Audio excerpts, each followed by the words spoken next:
তুমি একটা ঘরে একা আছো, হঠাৎ করে তোমার পিছনে তুমি কারোর নিঃশ্বাসের শব্দ পাচ্ছ। সেই সময় তুমি কি করবে? ওয়েলকাম জগৎ।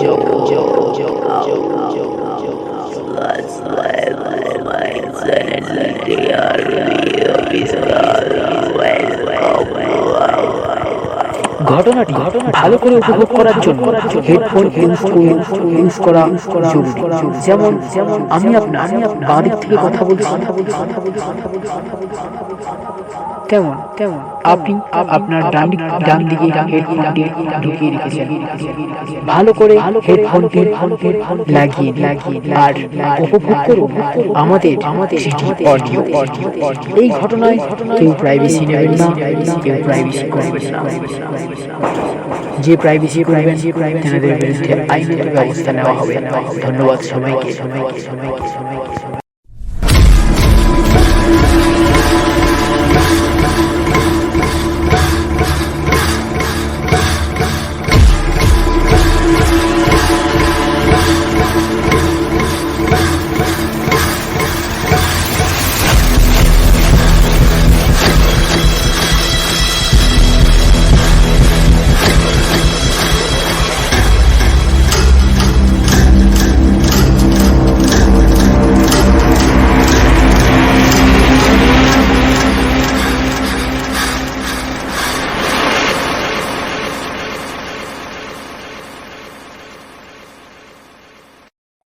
আমি শুধু তোমার সাথে থাকতে চাই।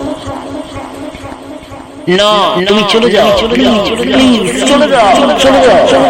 যদি মাঝে অন্য কেউ আমাদের এই জগতে চলে আসে, অন্য জগতে, তাহলে ব্যাপারটা কেমন হয় বলুন তো?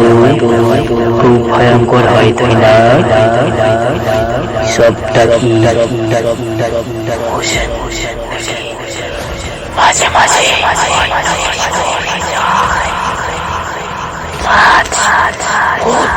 story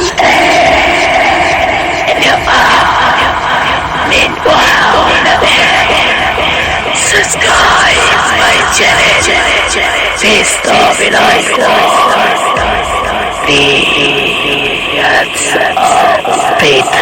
Poco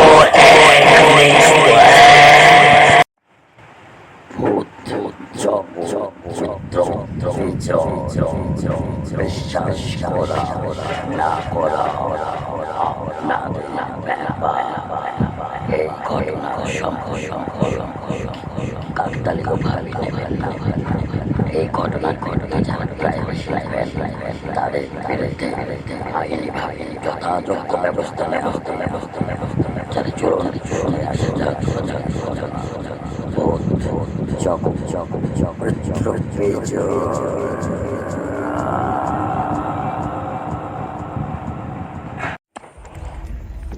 প্রিয় লিসেনার্স, আশা করি আপনারা প্রত্যেকে ভালো আছেন।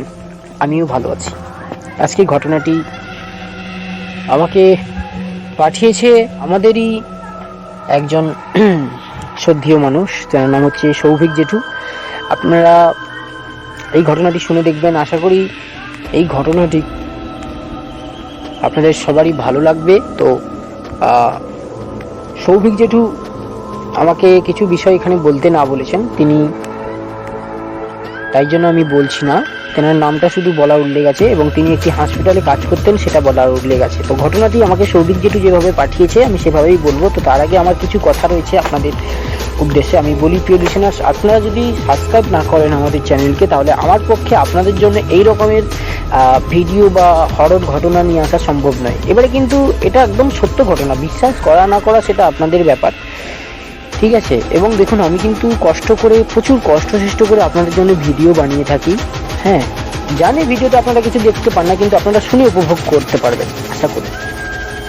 খুব কষ্ট হয় আমার, আমি কিন্তু একাই ভিডিও তৈরি করে থাকি, একাই বানিয়ে থাকি, সব কিছু একাই করে থাকি। আমার খুব কষ্ট হয়। আপনারা যদি আমার এই কষ্টটাকে একটা লাইক দিয়ে না সাপোর্ট করেন, একটা সাবস্ক্রাইব না করেন, বা একটা শেয়ার, একটা কমেন্টস না করেন, তাহলে আমার খুবই খারাপ লাগে। যেহেতু আমি দেখতে পাই না চোখে, একদম ফুল ব্লাইন্ড, মানে দৃষ্টিহীন ব্যক্তি যাকে বলে, আমি একদম ফুল ব্লাইন্ড। আমি কিন্তু আপনাদের জন্য নিয়মিত ঘটনা নিয়ে আসবো, ঠিক করেছি। এবং আপনারা যদি আমাকে সাপোর্ট না করেন তাহলে কিন্তু আমার পক্ষে এইসব ঘটনা নিয়ে আসা একদমই সম্ভব নয়। তো যাই হোক, আমি রিকোয়েস্ট রাখবো, আপনাদের কাছে আশা রাখবো আপনারা আমার চ্যানেলকে সাবস্ক্রাইব করবেন, আমার চ্যানেলের পাশে থাকবেন। আমি এই ঘটনাটি কাল রাত্রিবেলা আমার কাছে আসে, আমি তাই আপনাদের জন্য আজকে সিলেক্ট করলাম ঘটনাটি। আমাকে সৌভিক জেঠু ফোন করেছিলেন। তো যাই হোক, সৌভিক জেঠু ঘটনাটি পাঠিয়েছে ময়না থেকে। সৌভিক জেঠু আমাকে যেভাবে ঘটনাটি বলার জন্য রিকোয়েস্ট করেছেন আমি সেইভাবেই বলবো, আশা করি আপনাদের ভালো লাগবে। তো আপনারা যদি একটা সাবস্ক্রাইব না করেন তাহলে কিন্তু এই ধরনের ঘটনা আমার পক্ষে আর নিয়ে আসা সম্ভব হবে না। যাই হোক, আমি চলে যাব ঘটনায়। সৌভিক জেঠু আমাকে যেভাবে বলেছে, সৌভিক জেঠুর ঘটনা শুরু করছি। বাবা, কেমন আছো? তোমাকে বাবা বলে বললাম বলে কিছু মনে করো না। জানি তুমি দেখতে পাও না, আমি আমার ভাইপোর থেকে শুনেছি। আশা করি তুমি ভালো আছো। আমি শুনেছি যে তুমি এই ধরনের নতুন নতুন ঘটনা ইউটিউব থেকে পড়ে শোনাও, ইউটিউবে শেয়ার করো। তাই আমি আমার ভাইপোর কাছ থেকে শুনে আমার একটা ঘটনা তোমায় বলতে ইচ্ছা হলো।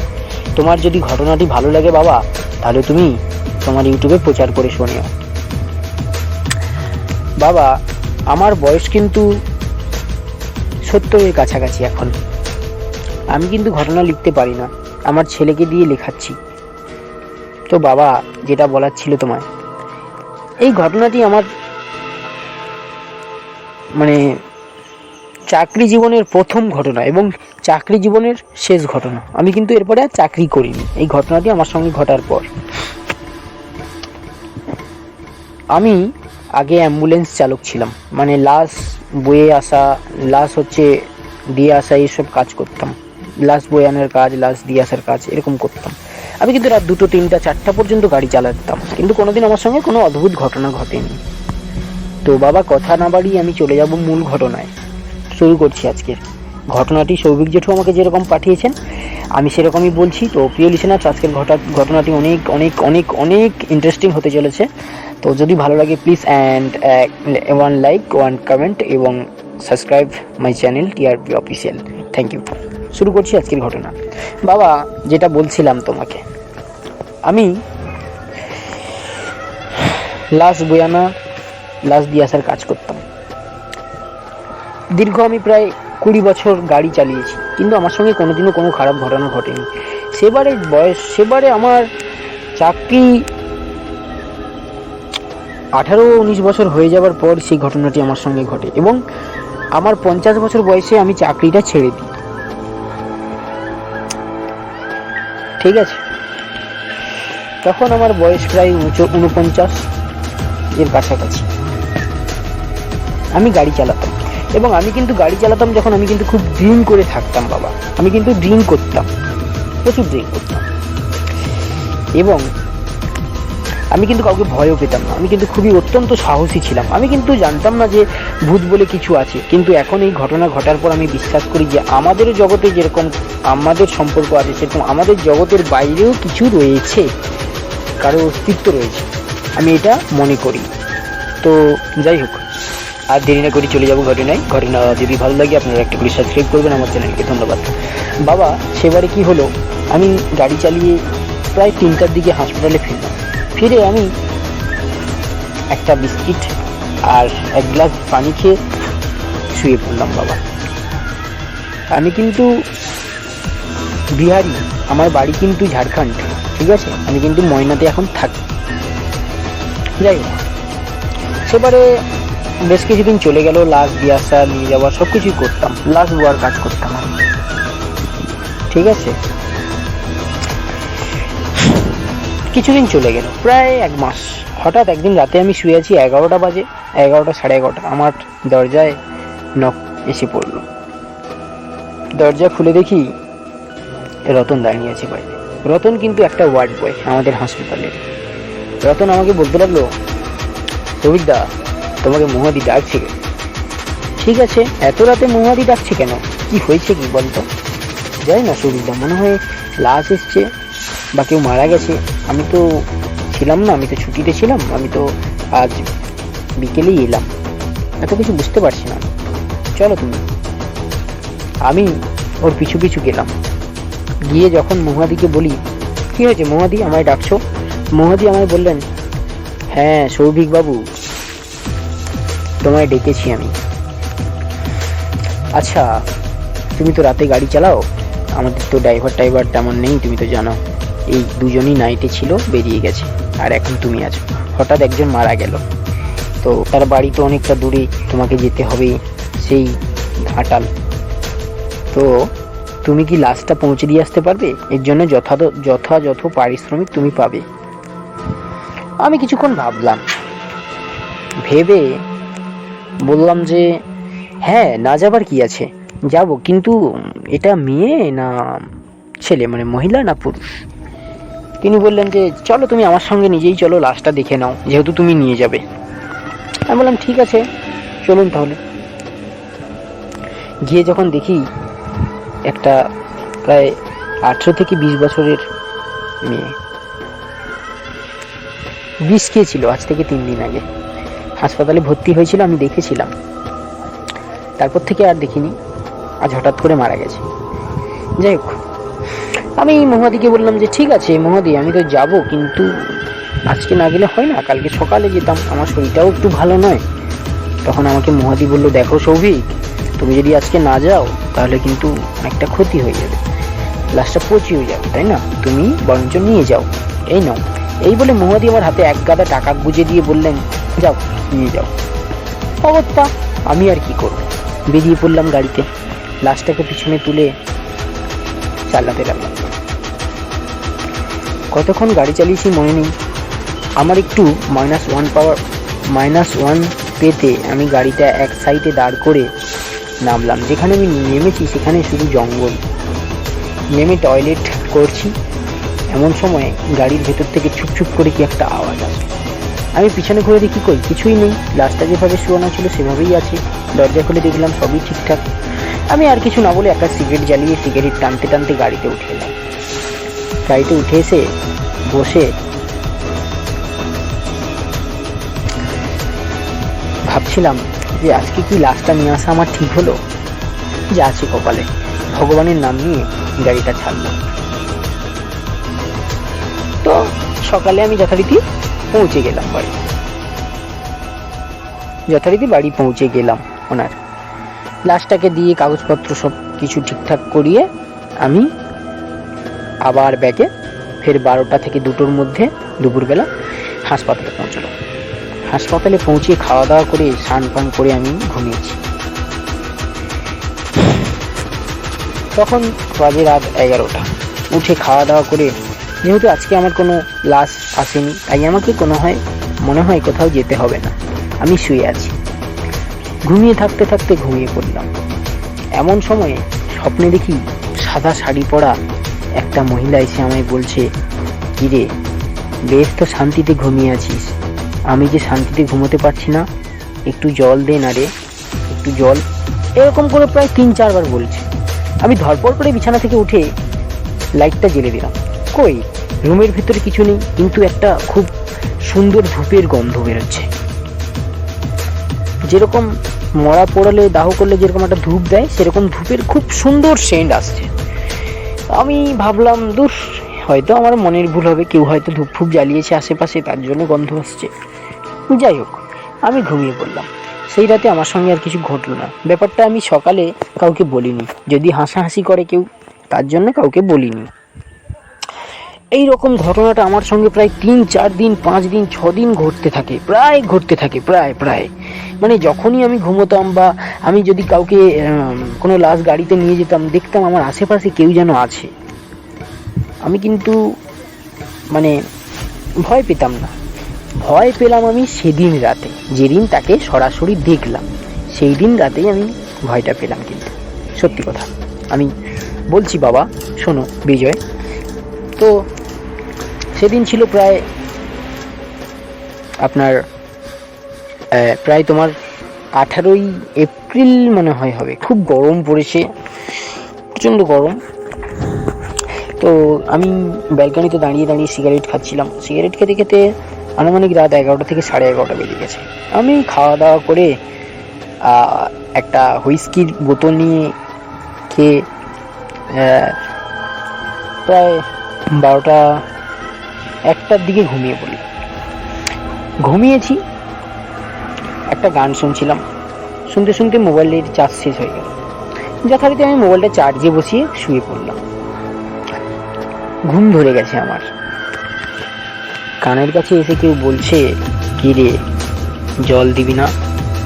সৌভিক, আমায় তো তুই তোর গাড়ি করে নিয়ে গেলি, কিন্তু আমি যে ভালো নেই রে। আমি ধরপড় করে বিছানাতে উঠে লাইট জ্বালাতে যাচ্ছিলাম, তখন আমায় বলল, ওই ভুলটা করো না বাবা, চুপচাপ এখানে বসো, আমার সঙ্গে আমার কিছু কথা বলার আছে। আমি তখন বাধ্য মন্ত্রমুগ্ধর মতো বসলাম। তাকিয়ে দেখি সেই সাদা শাড়ি পরা মেয়েটা। আগে দেখেছিলাম কিন্তু মহিলা, বয়স অনেক হয়ে গেছে, কিন্তু এখন দেখি সেই মেয়েটা, যেই মেয়েটাকে আমি আমার গাড়িতে করে নিয়ে গেছিলাম ঘাটালে, সেই মেয়েটা। আমি অবাকে তখনও কিন্তু আমার মাথায় আসেনি যে এই অলৌকিক ঘটনাটা ঘটতে পারে। আমি বললাম, আরে তোমাকে তো আমি গাড়িতে করে তোমার বাড়িতে পৌঁছে দিলাম, তুমি তো মারা গেছিলে, তুমি কি করে জীবিত হতে পারো? মেয়েটার মুখে একটা কুটিল হাসি, দাঁতগুলো বড় বড়, জিভটা প্রায় বেরিয়ে আছে মুখ থেকে। সে আমাকে গম্ভীর স্বরে বলল, চুপ, একদম চুপ, শুধুমাত্র তোদের মতো কিছু মানুষের জন্য আজ আমাদের মতো মেয়েরা শান্তিতে থাকে। আমি বললাম, কি হয়েছে, আমাকে এরকম বলছেন? তখন মেয়েটা আমাকে যা বলল তা ছিল ঠিক এরকম। আমরা ছিলাম 2 বোন।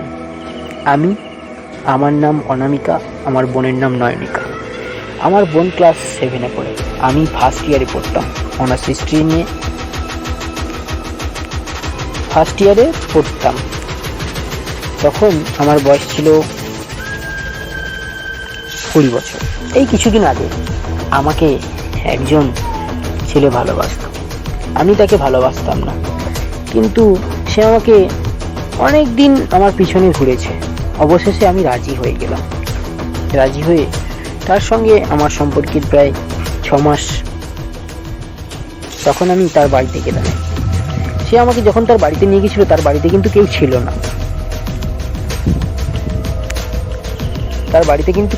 না।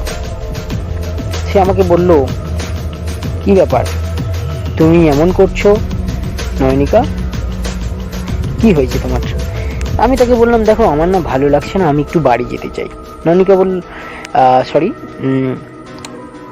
বলল যে না, তোমায় আজকে বাড়ি যেতে হবে না, তুমি এখানেই থাকো। এখানে যদি কিছু ভুল ত্রুটি হয়ে থাকে মাফ করে দেবেন, একটু মিস্টেক হচ্ছে, আমি বলছি। হ্যাঁ, এখানে বললো যে ইসমাইল বলল, কি হয়েছে নয়নিকা তোমার, তুমি এমন করছো?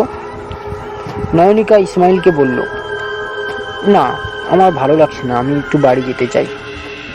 ঠিক আছে, বাড়িতে যাবে, কিন্তু আজকে আমার বাড়িতে কেউ নেই, তুমি আমার বাড়িতে আজকে থেকে যাও। অগত্যা আমি তার বাড়িতে থেকে গেলাম।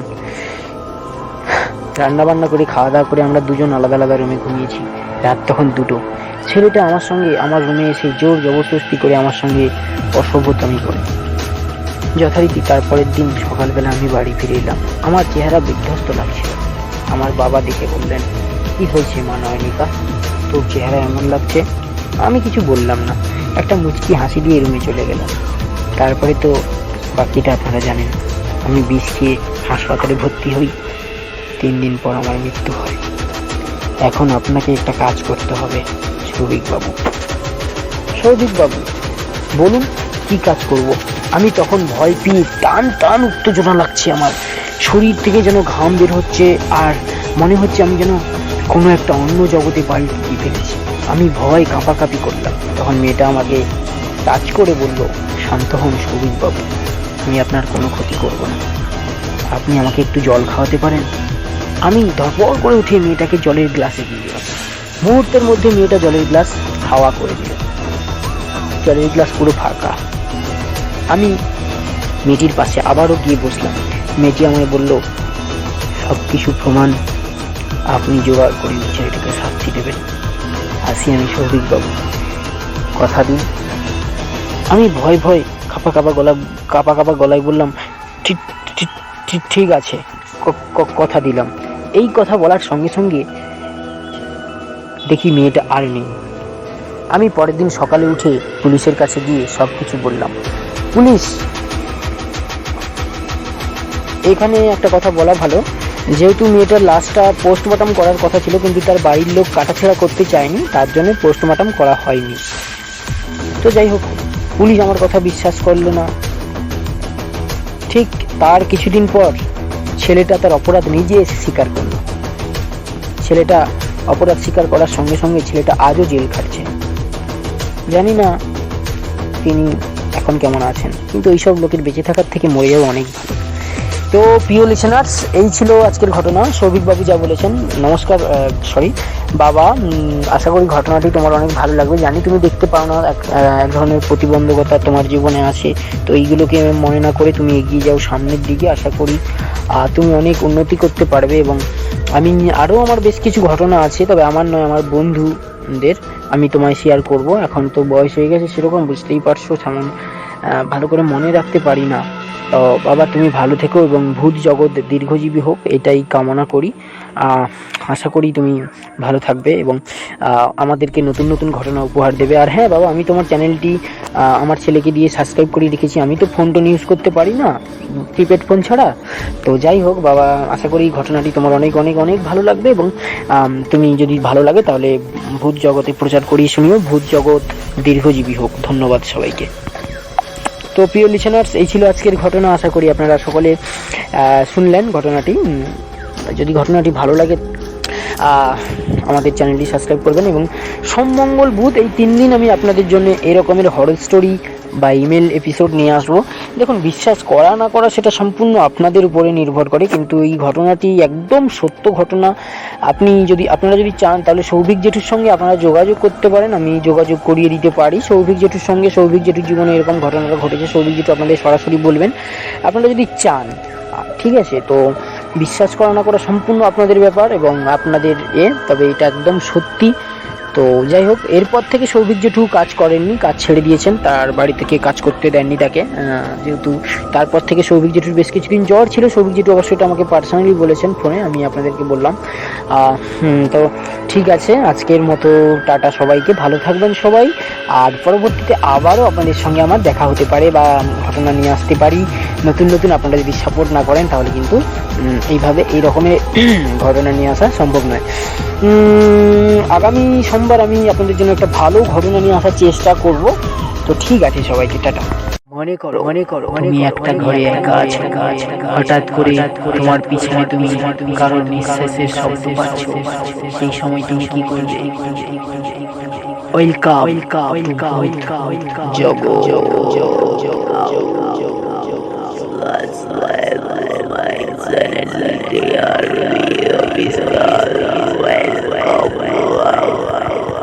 ঘটনাটি ভালো করে উপভোগ করার জন্য হেডফোন ইউজ করা জরুরি।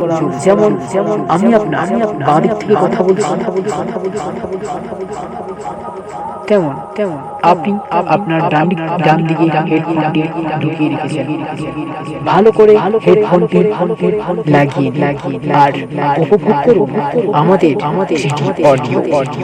এই ঘটনায় কেউ প্রাইভেসি নেবেন না, কেউ প্রাইভেসি করবেন না। যে প্রাইভেসি করবেন তাদের বিরুদ্ধে আইনত ব্যবস্থা নেওয়া হবে। ধন্যবাদ সবাইকে।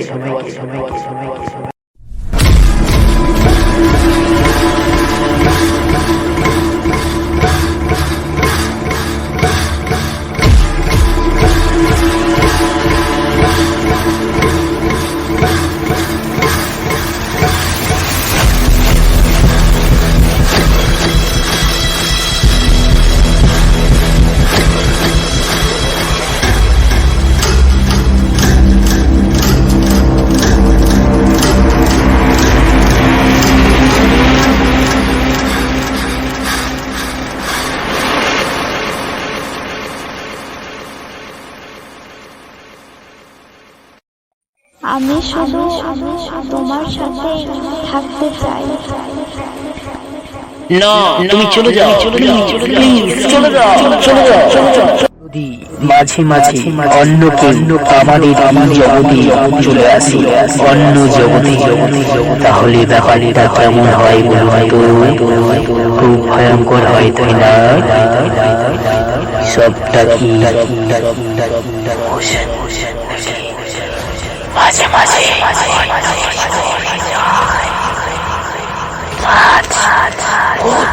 স্টোরি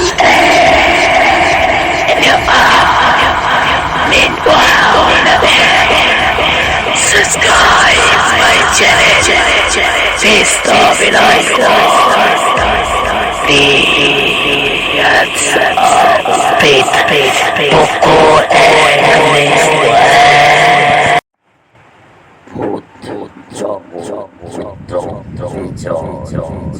বিশ্বাস করা না করা এই ঘটনা